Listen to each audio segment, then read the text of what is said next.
Morning students, स्वागत है आपका हमारा YouTube channel Pintu sir HFS classes में। जैसा कि मैं आपको इसके पिछले वीडियो में मैं आपको कारक परक के बारे में बता रहा था, संस्कृत व्याकरण में कारक के बारे में, और हम आपको आपादान कारक तक हम आपको बता चुके थे। और देखिए, कारक में जो इम्पोर्टेंट है, जिससे आपको अनुवाद बनाने में आसानी हो सकता है, एग्जाम में आपको मदद मिल सकती है, हम उसी सारे इम्पोर्टेंट क्या था महत्वपूर्ण कारक को हमने आपको बताया। आज आइए हम आपको संबंध कारक षष्ठी विभक्ति के बारे में पढ़ाने जा रहे हैं। और अभी तक हमारे वीडियो को अगर आप लोग सब्सक्राइब नहीं किए हैं हमारे चैनल को, तो आप लोग कृपया हमारे चैनल को सब्सक्राइब करना ना भूलें। तो देखिए, हम लोग पढ़ने जा रहे हैं संबंध कारक के बारे में। तो पहले जाने कि संबंध कारक कहते किसे, तो बोलेंगे कि जिसके साथ संज्ञा का संबंध। संज्ञा तो हम लोग जानते हैं किसी व्यक्ति वस्तु या स्थान। तो कहा कि जिसके साथ संज्ञा का संबंध हो उसे हम लोग संबंध कारक कहते हैं। जैसे कहा कि सीता राम की पत्नी थी।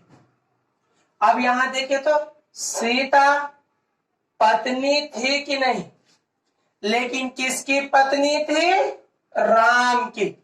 राम देखिए संज्ञा है कि नहीं, और सीता का संबंध किससे जुड़ रहा है? राम से।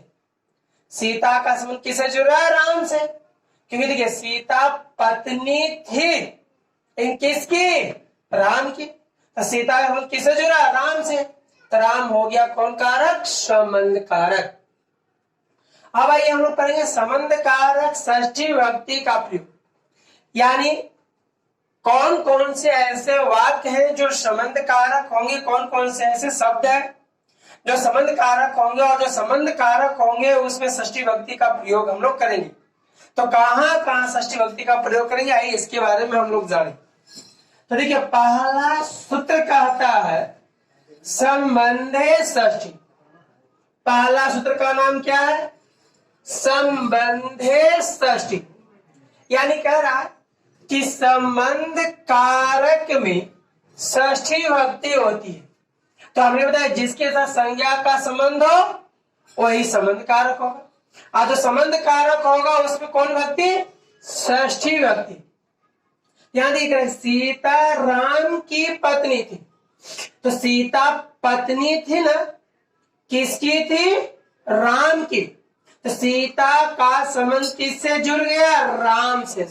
सीता का संबंध किससे जुड़ा? राम से। तो राम क्या हो गया? संबंध कारक। और जब संबंध है तो संबंध में कौन विभक्ति? षष्ठी। लेकिन सीता तो प्रथमा है, क्योंकि नाम है, और नाम हमेशा क्या होता है? प्रथमा विभक्ति। सीता के गो है एगो, प्रथमा के एक वचन। सीता का किस पे? बालक पे। तो बालक सीता और किस पे? लता पे। तो लता करो प्रथमा के एक क्या होता है? लता। तो सीता का क्या होगा? सीता। अब देखिए, सीता का संबंध किससे था? राम से। तो राम क्या हो गया? संबंध। और संबंध उसमें षष्ठी ना, तो राम के एगो, तो षष्ठी के एक वचन। राम का रूप किस पे? बालक पे। तो बालक का रूप षष्ठी क्या होता है? बालकस्य। तो राम का क्या होगा? रामस्य। अब देखिए, पत्नी के भार्या और धी के आसित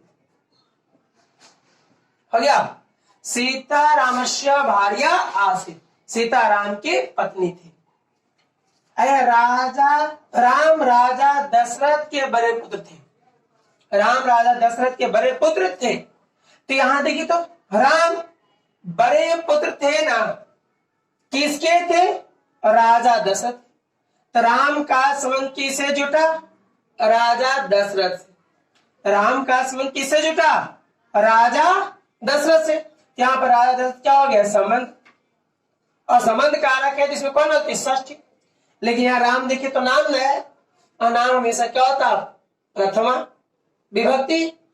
तो प्रथमा विभक्ति में राम क्या हुआ? एगो। तो प्रथमा विभक्ति के एक वचन। राम का रूप किस पे चलेगा? बालक पे।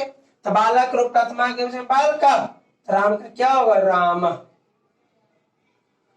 अब क्या राजा दशरथ संबंध न है कि राम पुत्र थे किसके, राजा दशरथ।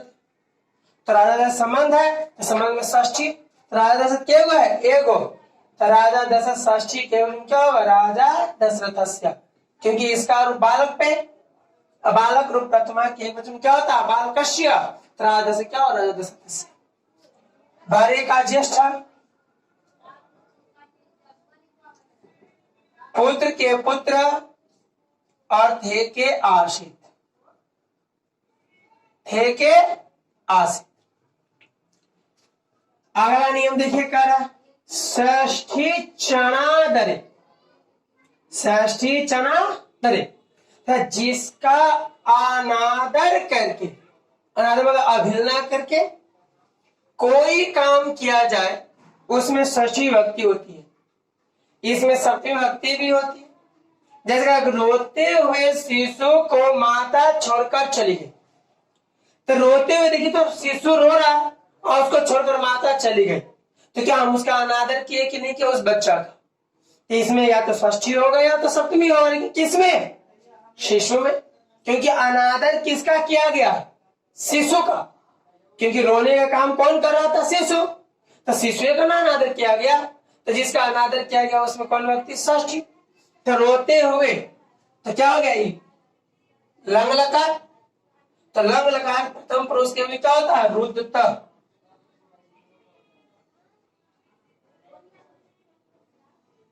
रुद्ध। अब किसको किसका अवहेलना हो रहा है कि कौन हो रहा है शिशु, तो अवहेलना शिशु का हुआ ना, तो शिशु में या तो षष्ठी लगा दो या तो सप्तमी लगा दो। अगर षष्ठी लगाते हैं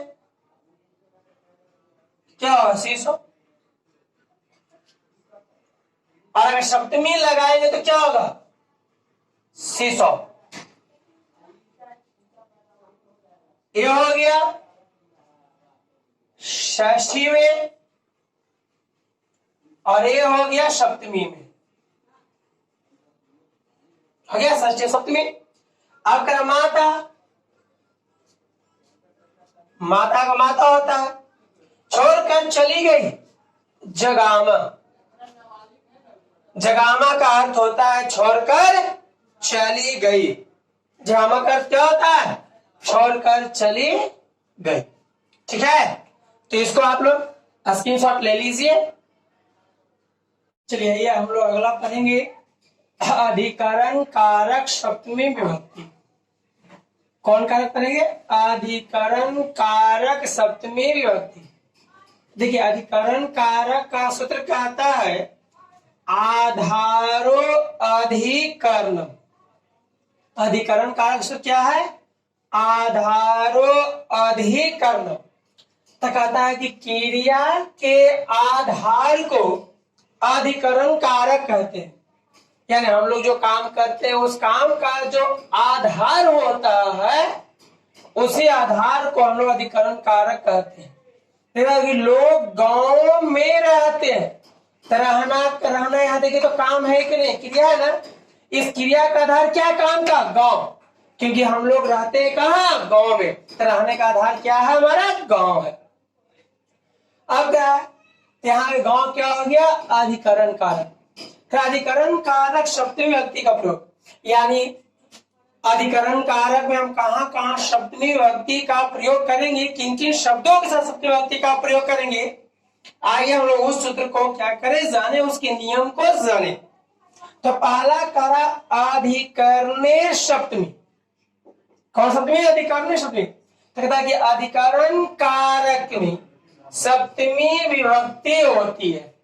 जैसे कह रहा है कि लोग गांव में रहते हैं, तो बताइए लोग रहने का काम करे ना, लेकिन रहने का आधार क्या है इनका गांव, तो गांव हो गया अधिकरण, और अधिकरण है तो गांव में कौन व्यक्ति सप्तमी, लेकिन रहने का काम कौन कर रहा है लोग, तो जो काम करे वो करता ना, करता में कौन व्यक्ति प्रथमा, तो लोग का संस्कृत क्या होता है जन, लेकिन यहाँ देखिए तो एक लोग रह रहा है कि बहुत सारा ना, तो सप्तमी के बहुवचन में सर यहाँ करता नहीं काम करा, तो काम करा तो करता है, तो करता के बेकोल प्रथमा व्यक्ति, अब प्रथमा के बहुवचन में क्या होता है? बालका, बालको, बालका।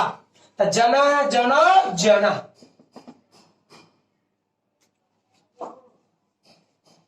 ठीक है, जना, जनो, जना।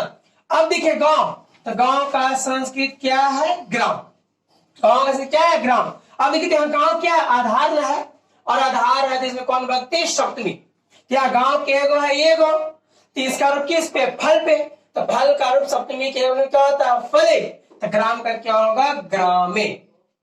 आपका रहना का होता है वश, रहना के वश। तो भाई ये रहना के बहुत सारा, बहुत सारा। अते है कौन लकार? लट लकार। नाम है तो प्रथम पुरुष के बहुवचन, तो लट लगा प्रथम पुरुष क्या होता? तीत अंति। तो बस्ती, बस्ता, बसंती। सेकेंड देखा जाएगा, छात्र विद्यालय में पढ़ते हैं। छात्र विद्यालय में पढ़ते हैं। तो देखिए, तो छात्र को पढ़ने का आधार कहाँ है? विद्यालय। क्रिया है ना, इस क्रिया का आधार क्या है? विद्यालय। क्योंकि विद्यालय नहीं रहता तो छात्र पढ़ लेता नहीं, तो छात्र को पढ़ने का सबसे पहला आधार कहाँ है? विद्यालय। तो विद्यालय हो गया अधिकरण, तो अधिकरण तो कौन व्यक्ति? सप्तमी। लेकिन देखिए, पढ़ने का काम कौन किया? छात्र। तो जो काम करेगा वो कर्ता, और कर्ता में प्रथमा व्यक्ति ना, तो छात्र पढ़ने का काम कर रहा है, एक कर्ता हो गया, और छात्र में प्रथमा व्यक्ति। लेकिन यहाँ देखिए छात्र के हुआ है? पढ़ते हैं बहुत सारा, तो प्रथमा के बहुवचन में। तो इसका रूप बालक बना, तो बालक रूप प्रथमा बहुवचन क्या होता है? बालका, बालको, बालका। तो छात्र, छात्रो, छात्रा। अब देखिए, पढ़ने का आधार कहाँ है? विद्यालय। तो आधार है तो अधिकरण, अधिकरण में कौन व्यक्ति? सप्तमी। तो विद्यालय के है? एगो। तो सप्तमी के एक वचन में, तो रूप किस पे? फल पे। तो फल का रूप सप्तमी के क्या होता है? फल है। तो विद्यालय का होगा? विद्यालय, विद्यालय। अब देखिए, तो पढ़ना का संस्कृत पठ। देखिए, ते है बहुत सारा, बहुवचन है, आते हैं लट लकार। तो लट लकार करो प्रथम पुरुष के बहुवचन क्या होगा? तीत अंति। तो पढ़ती, पढ़ता, पठंती। अगला देखिए, सेकेंड नियम, यतश निर्धारण। सेकेंड नियम क्या करा? यतश निर्धारण, यानी करा कि जब किसी समान जाति या समुदाय में, समान समझ ही रहे हैं आप लोग, मिलता जुलता, समान जाति या समुदाय में किसी एक को विशेष या श्रेष्ठ बताया जाए, तो उस समुदाय वाची जो शब्द रहेगा, यानी एक से अधिक का जो बोध करेगा, उसमें षष्ठी और सप्तमी विभक्ति होती है। नदियों में गंगा श्रेष्ठ।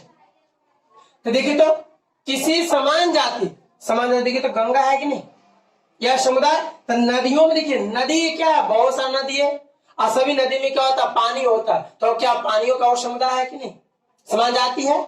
उसमें क्या है? किसी एक को, तो नदी देखिए बहुत सा है, गंगा, यमुना, सरस्वती, ब्रह्मपुत्र, गोदावरी, नर्मदा, बहुत सारी नदी है। उन सभी नदियों में देखिए एक गंगा नदी है। तो किसी एक को विशेष श्रेष्ठ, देखिए गंगा को श्रेष्ठ बता रहा है कि नहीं बता रहा? तब कह रहा है कि उस समुदाय बाद सब में, देखिए समुदाय क्या बोलो? जो एक से अधिक का बोलते। एक से अधिक कौन है? नदियां, नदियों ना। तो नदियों में कौन चीज? सप्तमी या षष्ठी। तो नदी के वो है? बहुत सारा। तो षष्ठी के बहुवचन में, तो षष्ठी के बहुवचन में क्या होगा? तो नदी का रूप षष्ठी के बहुवचन में नदी नाम। क्या होगा? नदी नाम। षष्ठी के बहुवचन में या कहेगा सप्तमी कह रहा है, तो सप्तमी के बहुवचन में क्या होगा? नदीषु, नदीषु। अब देखिए, गंगा का गंगा,